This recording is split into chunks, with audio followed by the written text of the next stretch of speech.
पहाट झाली. माणिक झोपेतून उठला. बाहेर पाहिले तर 2 बैलांपैकी एकच बैल दिसला. माणिकने बायकोला हाक मारली.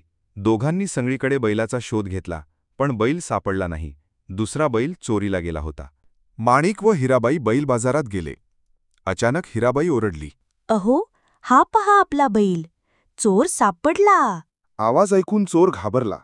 तसे न दाखवता तो म्हणाला, हा बैल माझाच आहे. दोघे भांडू लागले. हिराबाई चतुर होती. तिने बैलाचे डोळे हाताने बंद केले आणि चोराला विचारले. बैलाचा कोणता डोळा अधू आहे ते सांग. बरोबर सांगितले तर बैल तुझा. चोराने अगोदर उजवा मग डावा असे सांगितले. हिराबाईने हात बाजूला केला. बैलाचा कोणताही डोळा अधू नव्हता. लोकांनी चोराला पकडले. पोलीस आले. चोराला घेऊन गेले. माणिक आणि हिराबाई बैल घेऊन आनंदाने घरी गेले.